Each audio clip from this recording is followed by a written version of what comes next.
Thank you for tuning in to the Bethel Temple Faith Church broadcast. We appreciate your viewership and are confident that there's a word from the Lord for you. Now with today's message, our pastor and founder, Pastor Bertram Hinton Jr.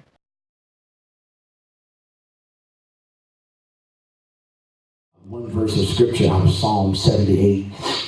That's the last verse, which is verse number 72. And then for the sake of reading, we'll go over to Genesis after that, Genesis 39, verses 7 through 10.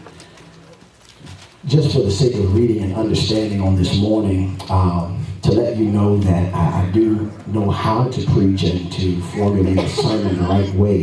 The man that Psalm 78 and 72 speaks of is David. I'm not necessarily preaching on David this morning, but there is a portion of the text that needs to be read so that we can gain understanding about what we're trying to get for you today. So Psalm 78, verse 72, then we're going to turn over to Genesis 39, verses 7 through 10. If you have Psalm 78, the 78th Psalm, the 72nd verse, would you say amen? Amen. Amen. The word of the Lord says, so he fed them according to the integrity of his heart and guided them by the skillfulness of his hands. Now Genesis 39, verses 7 through 10, the word of the Lord reads on this wise, and it came to pass after these things that his master's wife cast her eyes upon Joseph, and she said, lie with me. But he refused and said unto his master's wife, behold, my master wanteth or knoweth not what is with me in the house, and he hath committed all that he hath to my hand. There is none greater in this house than I, neither hath he kept back anything from me but thee, because thou art his wife. How then can I do this great wickedness and sin against God? Verse 10, and it came to pass as she spake to Joseph day by day, that he hearkened not unto her to lie by her or to be with her. Today I want to minister from this thought, a life of integrity. A life of integrity, a life of integrity. Let's pray. Father, we thank you again today for your word, for your people, and for what you're speaking. We thank you, Lord, that you would allow there to be an anointing release in this house today that makes teaching and preaching easy, that the people of God would be receptive to hear what the Spirit of the Lord is saying unto the church. Yes. Now, God, I ask that you stand tall through me, that you teach through me, that you preach through me, minister through me in the way in which only you can, that we will leave here with a greater clarity about a life of integrity. And so for these things, we give your name praise. We thank you for the tenacity, for the stick-to-itiveness, for the ingenuity, God, even the vigor that is necessary to appropriately preach this message. Thank you for the Holy Spirit who is the teacher. That you bring back to my mind every thought, every illustration, every scripture that is necessary for the preaching and teaching moments on today. Get glory out of this time in Jesus' name. Amen and amen. A life of integrity. Integrity is really a word that has turned into a profane word in this day and time wherein we live. It is a word that has lost its meaning, a word that has lost even its place, a word that, Sister Grid number 3, no longer even finds itself among the top of a person's vocabulary. The word integrity is defined by Merriam-Webster as the quality of being honest and having strong moral principles. The quality of being honest and having strong moral principles. It is moral uprightness. It is being whole and undivided. One of the greatest definitions for the word integrity is a personal choice to hold oneself to consistent moral and ethical standards. A personal choice to hold oneself to consistent moral and ethical standards. Today, I'm going, Brother Jenkins, to do my best to share with us scripturally about 3 characters. Those characters being Joseph, which we heard about in Genesis 39, Job, and Jesus. The reality is these 3 men exemplify what integrity looks like. One of the things, Deaconess Foster, that I found to be so disheartening is that many of us who stand behind this sacred desk and are gifted to minister and to preach and to speak prophetically, find that it is not necessary to possess character or integrity. Many of us feel as though because we have the gift of gab and we have the ability to draw in an audience and we have the ability to speak strong and wonderful words of wisdom, that should be enough for us to live by. But the truth is, it is the integral person that is the person who will continue to stand when those gifted voices will fade.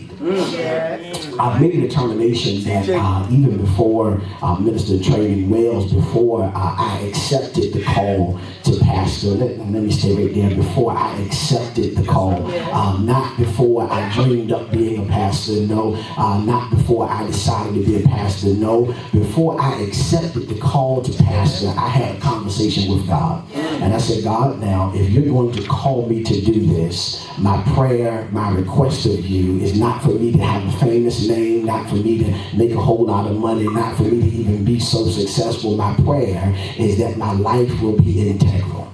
That people will be able to look at me and see you. Catch this. And then people to not be able to see me, but still see you. Okay. The personal choice of integrity, Sister Evans, means that even when no one else is around, I'm still choosing to be Pastor Hinton.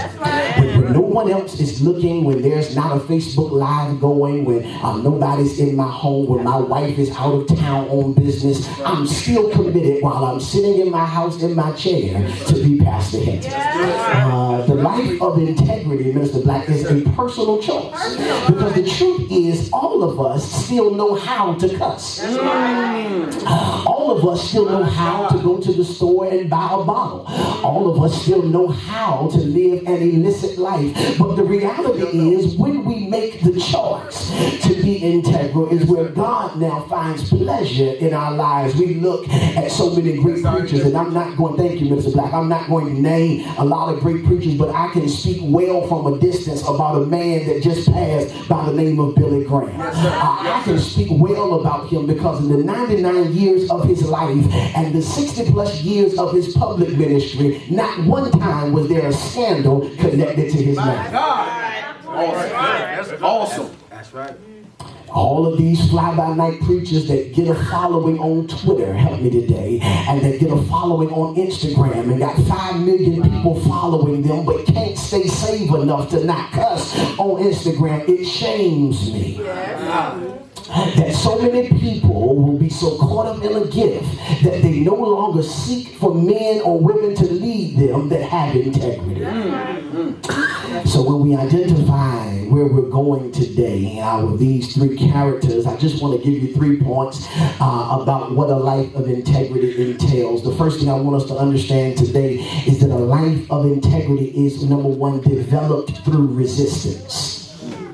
It is developed through resistance. When we take a look at this story about Joseph in the 39th chapter of Genesis, he's already gone through various trials as it relates to his brothers having sold him into slavery and having those that were connected to him in slavery really talk down concerning him. But the Bible tells us that there was a favor that remained on his life, that no matter where he went, that Sister Jalea, the favor of God rested upon him, and he found himself now in the house of his master by the name of Potiphar. And while he's there, he's only gotten to this place in life, Sister Fields, because he has exhibited an act and a life of integrity up to this point. He's been in tight situations before, but he held fast to what he knew. And now that he's sitting in this place in Egypt, this place of authority in Potiphar's house, the Bible says that Potiphar knew nothing about what was going on in his house. The only thing Potiphar knew is what he ate every day, because Joseph was caring for everything else. And the Bible says that Joseph, as he's going about doing his business, he comes into the house and Potiphar's wife looks at him. Now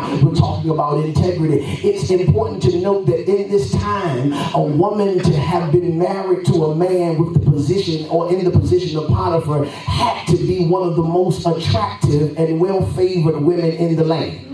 She had to be one of the most elegant and most well put together ladies in the land. She was one that didn't have a whole lot of weave. Help me to teach today, Jesus.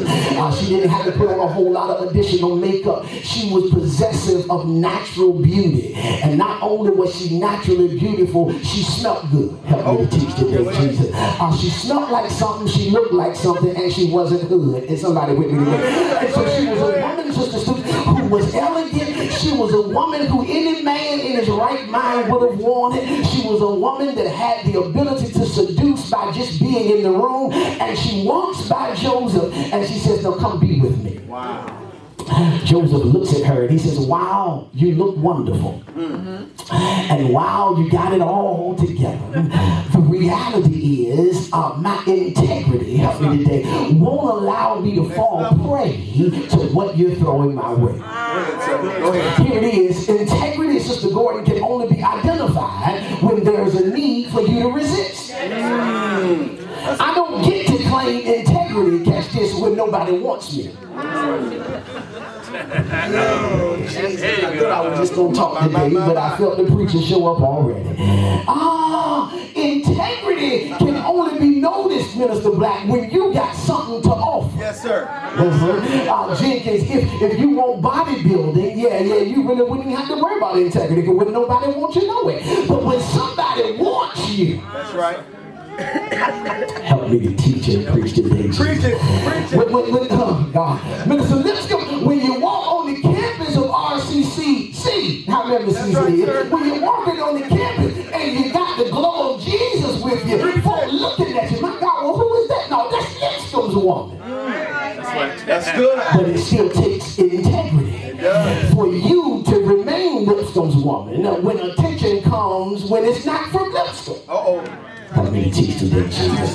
So he says that resistance, Brother Evans, is necessary. If I'm going to live a life of integrity, Pastor, what do I have to resist? Not only do I have to resist temptation, Brother Stoops, but I got to learn how to resist certain people. Yes, help me today. Because no matter how strong, Kanye, you think you are, there is a devil that looks like a woman who's stronger than you. Yes, and so instead of me acting like I'm all sanctified and sanctimonious and got the Holy Ghost dripping off my clothes, I'm just going to not go around you because I already know you possess everything that I'm weak over. But now, Pastor, you mean it's, that's why your pastor, and I wish you was still sitting up here, but your pastor ain't going to nobody's beach. Go ahead, Pastor. Thank you, Minister. I don't care if it's in it, I'm not going. Why? Because everybody that dressed for the beach is trying to show me something I don't need to see. Oh God, help me to preach today. I feel it. But because we think we so sanctified, well, I just want to go with the family. No, you looking more than you sweat. You, Mr. Radar. You can tell what everybody had on you. Y'all see that two-piece over there? My God. And you try to act sanctified. You better stop going because there's going to require some resistance. Catch this. That's going to mean I can't go where everybody else is going. I don't have no help here today. Joseph said, I was just trying to do my business, Minister Black. He said, I'm just trying to do my job. I'm just trying to work. And she's pushing up on me. And she walking by me with the right scent on. You know, it's tell me be free, y'all. Tell me be free. Thank you. It's certain perfume I don't even allow my wife to wear when I'm not around her. Go ahead, sir. Come on, I wish I had some help here. My God from Zion. Y'all sitting here buying your wife all this wonderful perfume, buy it for her. But tell her this is reserved for date night. Because there's something about this scent that makes something about you want it. Yes, amen. It's something about this scent. You know, there was a fragrance. Oh, God, help me today. I don't want to get in trouble. But there was a fragrance that was out a little while ago. Some of y'all might have it on right now. And it was called Heat by Beyonce. Go ahead, sir. Let me talk about it, Mr. Black. Now, what I found was heat had the ability to make you hot. And there was something about that scent. I said, my God, girl, you even look better when you wear this. There's something about that smell that makes you look better. There's an additional curve I'm seeing connected to the smell. You can't wear that when I ain't around because I don't know if my integrity is a...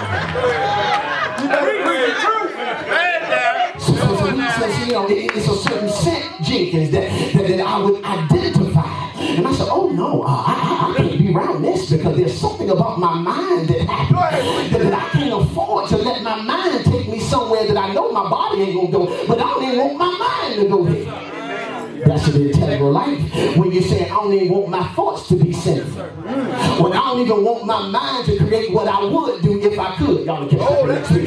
But the reality is, you got to have resistance. Okay, an integral life has to be a life of resistance. Here it is, Mr. Black. Honesty will cost you something. That's true.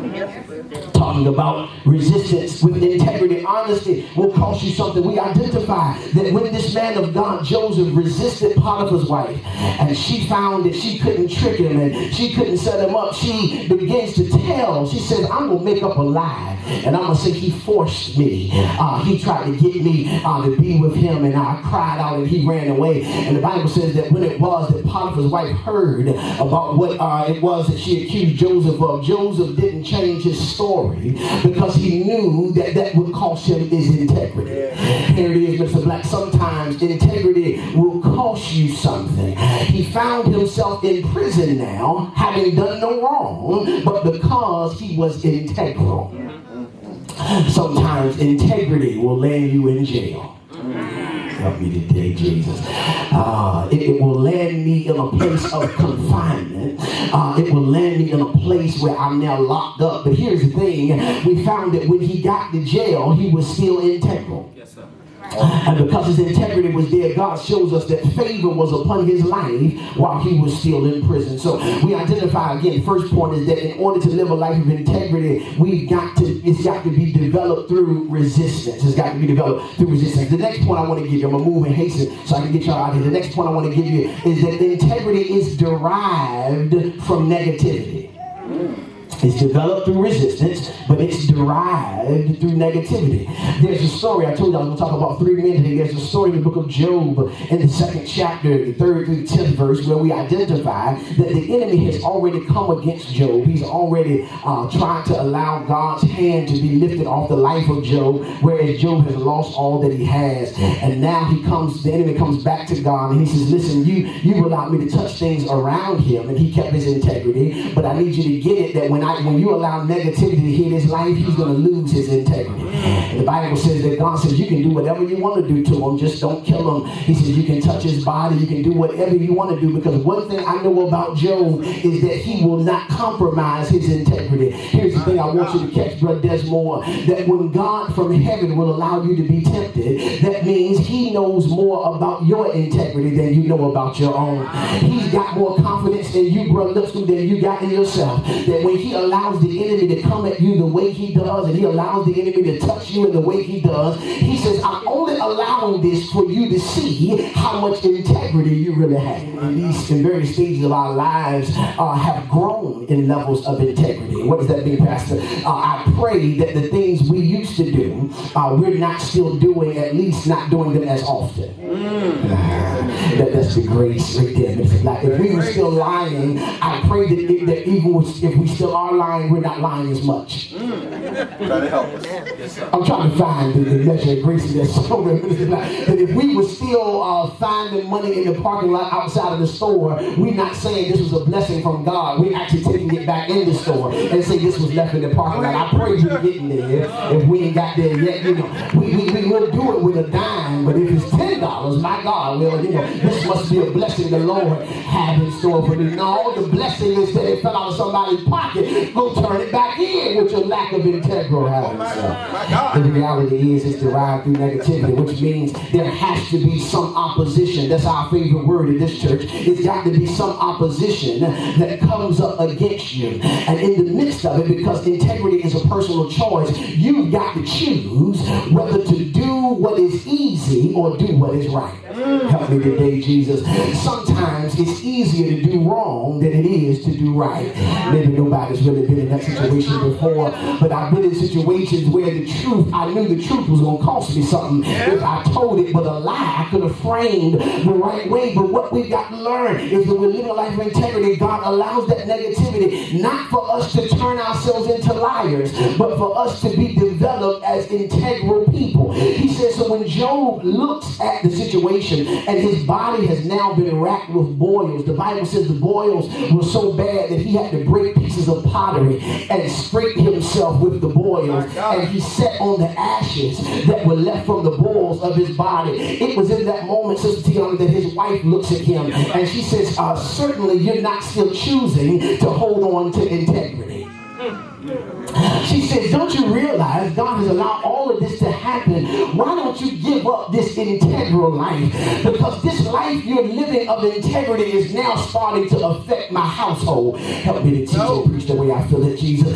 She says, I need you to realize that because you're so much of a Mr. Goody Two-Shoes, we now have to go through all these things we never went through before. But Minister Black, he looked at his wife and he said, you talk like an empty-headed woman. That's what the scripture says. You're talking like a slam cold fool. Because how can I accept all the good from God and then throw away my integrity when bad things happen? I'm trying to talk to some husbands now. You got to learn how to hold fast to your integrity even when your wife don't understand why you're still standing. You got to be willing to hold fast to doing what you know to do is right. Why you keep going to the church all the time? The pastor can't call them the other brothers. Why you got to always be the one? You got to look and say, you sound like an empty-headed woman. How in the world can I not serve with this man of God and let my integrity be established? Don't you realize that the more I'm integral, the greater our house will be? But we have not yet learned how to find integrity. Because it's a personal choice, Tony Jr. When you're in the locker room and everybody else is cussing and talking about Playboy magazine, you got to be willing to say, that ain't how I get down, man. But it's going to cost you something, son. Yes, Lord. Yes, Lord. When everybody's in the office around the water cooler and they telling the nasty joke, you got to be the one with your integral self to say, no, that's not where I am today. Maybe that's too deep, Minister Black. Because we want to be so connected to everything. When folk are doing it, Sister Tiana, when they turning up and they looking at us, expecting us to turn up with them, saying, no, integrity tells me to stay seated while you're turning up. Integrity derived from negativity. So I got to choose, Minister Black. I got to choose morality when immorality is an option. Here's the thing, when in the story of Job, his wife, who was his covenant partner, his wife, who was supposed to be one with him in everything, looks at him and she says, look, why don't you just tap out on God? Here's the thing, Deacon Balknight, the foolish man, the lack of integrity having man would have said, well, that's my wife. And because my wife is telling me I might as well tap out, I'm going to go ahead and tap out because I found agreement. Next level. That's one of the most dangerous things that can happen in our lives is finding agreement over the wrong things. Well, Pastor, you said we're supposed to find agreement, and God is in the middle of agreement. He is when it's connected to integrity. So Tasman, he's looking for us to look like him when the option for us to look like the devil is present. He's looking for us in moments where a flicking off of somebody was called for, that we choose not to flick them off. A cuss was called for right here. But I'm choosing not to cuss because I want integrity to show. I can't be integral, Minister Black, without being challenged. I want us to catch that, y'all. Y'all say, well, Pastor, you're that good. I want to be integral. But it's going to come with a challenge, Sister Jan. That's right. It's going to come with a cost. I can't get integrity without having shunned immorality. When it was easy to steal. Catch this. When I needed it to steal. And I choose to go the other way. That's how integrity is developed. I got to get out of here. So integrity is developed, thank you, Minister. Integrity is developed through resistance. It is derived from negativity. The next point I want to give you is this. Integrity is always driven by purpose. Integrity is driven by purpose. I felt a little Baptist today, so I wanted to give y'all some 3 Ds. Hallelujah. Developed, derived, and driven. So this point is really for the Baptists in the church and those that are, I'm going to stop saying Baptists, but those that need this. You know, today is a time across the nation, and I was telling Rochelle this the other day, we had lunch. I said, 90% of preachers today are going to be preaching out of Matthew 21 because it's Palm Sunday. That's what today represents. A week before Easter was the day that they took branches off palm trees and they yelled, "Keep Hosanna, blessed the Son of God," and all those wonderful things. They did all that. So a lot of preachers will preach about that today because that's what the calendar says. But God wasn't necessarily saying what the calendar said, so I had to listen to God, not the calendar. And so when this point, he allowed me to satisfy the itch of those that needed a Palm Sunday message. He says, tell them that integrity is driven by purpose. We identified that on the very week where it is that Jesus now is getting ready to be crucified, the week according to the calendar that we're facing right now, Jesus finds himself in a situation, Brother Jenkins, where there's now a mandate for him to be integral.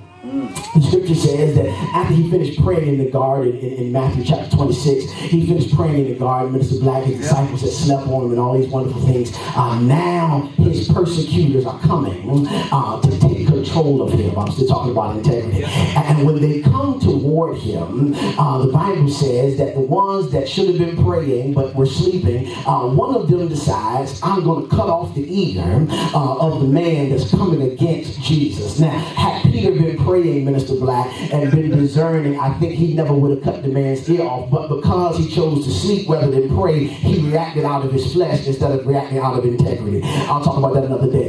And so the Bible says that when it was in this very moment where Jesus is getting ready to be consumed and captured, he's got the option, Deaconess Foster, to fight for himself. But he says, I would rather walk connected to integrity. And the Bible says that after Peter cut the man's ear off, Jesus put the ear back on, and he says, don't you understand, Peter, that at this very moment I could call 12,000 legions of angels that can come and rescue me out of this situation. He says, but integrity helps me to understand that if I don't go through this, the scriptures can never be revealed. I don't think we caught it. Jesus says integrity is going to cost me to be able to look to the fulfillment of scripture in my life instead of me easily getting out of a situation. I don't know if you're still catching it or not. He says, I'm going to allow you to be in situations sometimes that, yes, you could get yourself out by prayer, but there's some things you're going to have to endure by going through it. We talked last week about going through. He says, I know you got the weapon of prayer in your back pocket, but in this situation, in order for the scripture to be revealed, you got to have to be a testimony about what it means to go through something. Jesus says integrity is always purpose driven, which means that whenever I'm in situations that I could have responded like the normal saint, I got to respond like the man or the woman of God that I am, because he said, I need people to see fulfillment of purpose by identifying your life. Here's the thing I want us to catch. Jesus understood that though he had the power to get himself, Sister Shaw, out of what he was going through, he understood that purpose meant endurance, not always getting out of. And when we learn how to endure hardness as a good soldier, he says it is at that moment that then integrity can rule and reign in your life. When integrity can be shown in front of others, it's going to be easy to be shown when they're not around. He says, I need you to understand that integrity always looks to the purpose of a thing. So what that means is in moments, Sister Bree, this Sister Bree on the right here, in moments, in fact, where it seemed like I was searching for understanding about why God allowed me to face or to go through what it is I've gone through, he says it is integrity that helps you understand that the scriptures are still being fulfilled in your life. I feel my round right there. And what are the scriptures that are being fulfilled in your life? He says, well, there are things that you're going to have to endure in order for people to really reconcile the fact that all things still work together for good to them that love God and them who are called according to his purpose. He says, if you don't go through that, people can never see that the scripture is actually accurate. He says, if you don't go through it, people will never be able to identify that I am still the Lord God that healeth thee. They'll never be able to identify if you don't go through having dealt with a disease, having dealt with a cancer, having dealt with a diabetic, that, people will have no evidence of the revealing of Scripture. And he says, I'm going to allow your integrity to be displayed in such a way that even while you're going through what you're going through, your testimony is going to be, if it had not been for the Lord who was on my side, I don't really know where I would be. He says, I'm going to let you go through so that you can begin to tell them, I understand that many are the afflictions of the righteous, but the Lord still delivers them out of them all. If we never go through it, he says, how else can they know that you have been young and now am old, yet have the righteous never been forsaken, nor his seed begging bread? He says, if you don't go through it, how will they know that I'm still Jehovah Jireh, the Lord God that provides for you? If you never go through it, how will they know that I'm still Jehovah El Kadesh, the God that sanctifies you? If you never go through it, how will they know that I'm Jehovah Shammah, the Lord that is yet present with you? If you never go through it, how will they know that I'm Jehovah Rohi, who is the Lord your shepherd? If you never go through it, how will they know that I'm Jehovah Tiskanu, which is the God my righteousness? If you never go through it, how will they know that I'm Adonai, which is the everlasting God? If you never go through it, how will they know that I'm El Shaddai, which is the Almighty God? If you never go through it, how will they know? So he says, I'm allowing integrity to be put on display. Soft music back here. Integrity be put on display. How will they know? So that people will know that I'm still God. That they'll know that I'm still touching and I'm still blessing. That I'm still honoring single mothers. That I'm still honoring good marriages. That I'm still rewarding upright children. That I'm still rewarding faithful husbands. And I'm still rewarding servants and submissive wives. He said, if you don't go through it, how will they know? So when I get the diagnosis that says cancer is my portion, My God. when I get the diagnosis that says diabetes is my portion, he says all I'm allowing it to be is a test of integrity, so that you can hold fast that even when you're in the midst of treatment, even when you're in the midst of going through it, when you're laying on your bed of affliction, he says I'm looking to see if your integrity will still be in line to say, though he slay, yet will I trust him. Though he slay, yet will I trust him. When everything else tells me to quit, when doctors have given up hope on me and my family, he says, though he slay, yet I'm still going to trust him. And the Bible promises that all of us that can hold to that testimony, our latter will be better than our beginning. Our latter will be great. When I learn how to hold fast to my integrity. Come on, put your hands together for Jesus on today. Thank you, Pastor Hinton, and thank you all for viewing and sharing this video. Stay tuned and in tune for the next awesome move of God.